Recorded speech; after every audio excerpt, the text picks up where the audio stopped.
Good morning, Pelham Road. How are you today? Well, today we're going to be talking about the biblical prophets. And these are some of the books off my shelf about the prophets. I'm not going to go through all of them with you, but you can see here's like Isaiah. Daniel's really not a prophet, although some people consider him a prophet. I don't know how he got up there. Daniel's actually in the writing section. So Daniel was up there though. Then Moses is a prophet. You'll hear about him in just a second. He's what we call a non-writing prophet. Here's an old book. I think this was actually given to me by a minister. Yeah, Harold Weatherly gave me this one. Jonah. Harold was a missionary in Montana for a long, long time. But you can see the rest. I won't bore you with them. But I will say this, you're going to learn it about in a moment. Hosea is a minor prophet, where someone like Isaiah is a major prophet. And so we'll get into that right now. How about that? Oh, before we do that, in the comment section below, tell me today what language you would like to learn. If you could learn a language, at your age, if I could tell you, you spend the right amount of time doing it, you could pick this up, all right? What language? And I will say this, sign language is a language and music is a language. And I'll go ahead and tell you which one I'd like to learn. I'd like to learn music. So you put down what language you would like to learn.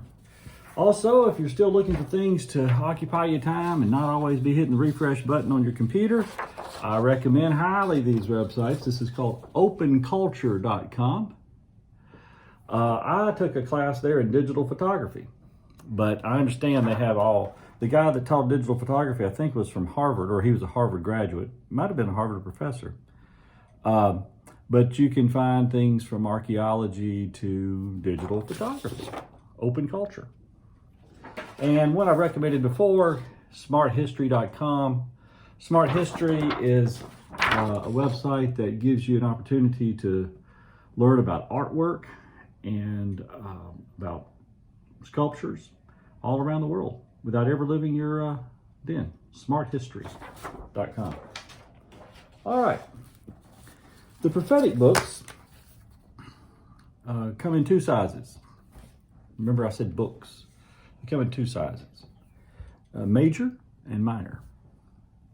No prophet ever thought they were minor. The books may be, but the prophets themselves never think they're minor. But the ones that we call minor prophetic books are called that because the book itself is on the smallish side, okay? The major prophets are three: Isaiah, Jeremiah, and Ezekiel. And like I said, don't put Daniel in that bunch. He's over in the writing section. And the minor prophets, well, they're likely to be the books that you struggle with how to spell.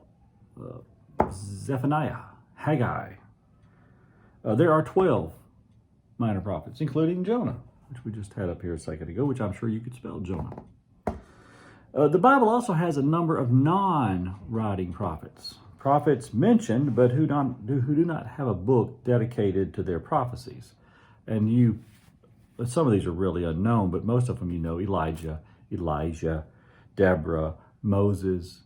Moses is called a prophet in Deuteronomy 34. Some people, I think oftentimes in the New Testament, or we in the Christian church forget that the Hebrews considered him a prophet. And certainly Deuteronomy 34 says that explicitly. They considered his sister, Miriam, a prophet or a prophetess.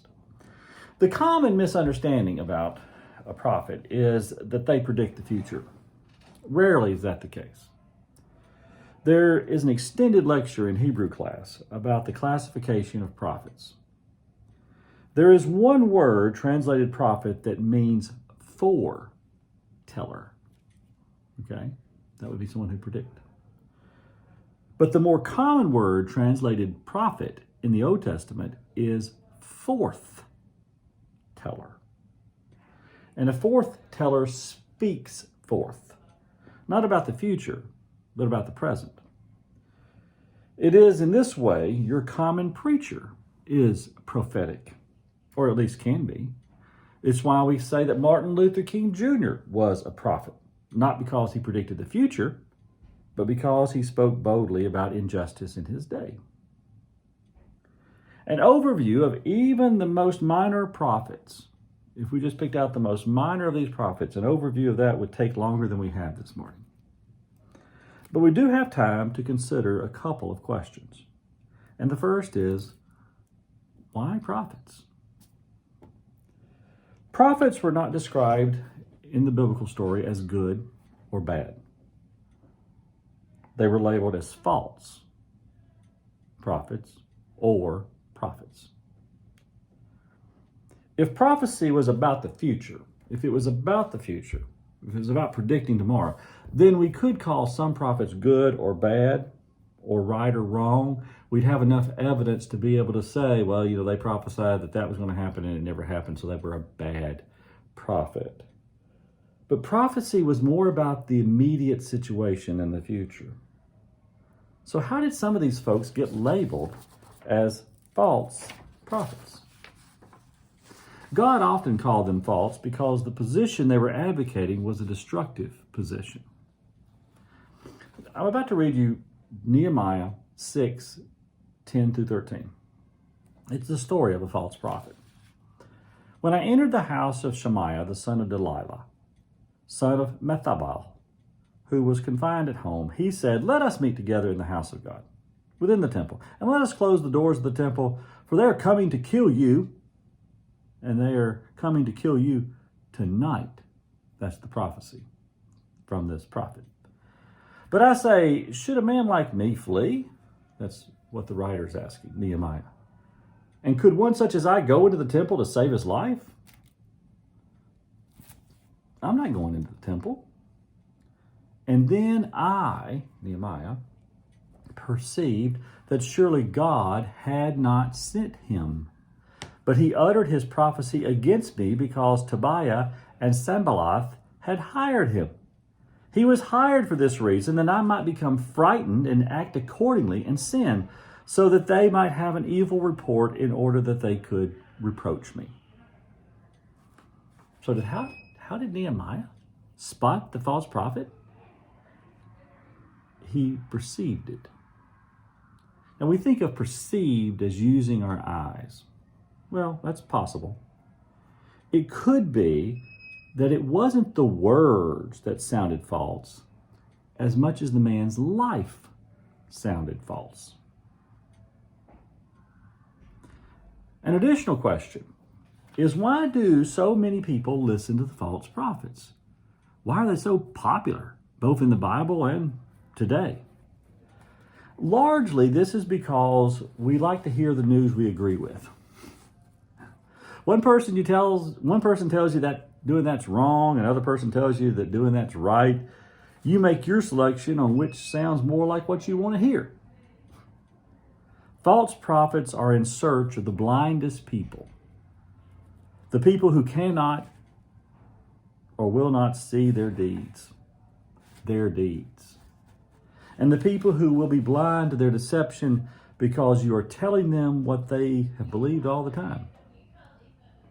So it's a wonder that we actually have any prophets, that we're not all false prophets. It's a wonder that we have any real prophets, any person who will have the heart to deliver to the people of God news that they don't want to hear. Well, that person is bound to a life of misery and ridicule. If you're going to stand up on a regular basis and tell people what they don't want to hear,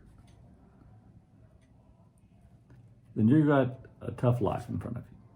That's why there's not many prophets. But it is any wonder that we have any at all.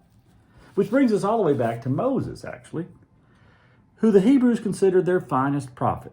Acts 7:22 in the New Testament says of Moses, he was powerful in words and deeds. What made Moses a prophet and his word believable is that his deeds matched his words. He stood up for those treated unjustly. He freed slaves. He defended the downtrodden.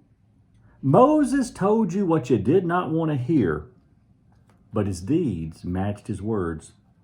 And this was enough for the people to trust him with their future. False prophets do not walk the walk. Maybe they pretend, or maybe they don't even try to practice the faith. But a real prophet, like Moses, will have deeds that match his words. If you want to learn more, I'd advise you to start with Amos, read it, and hear afresh the word of God's prophets. Have a good day.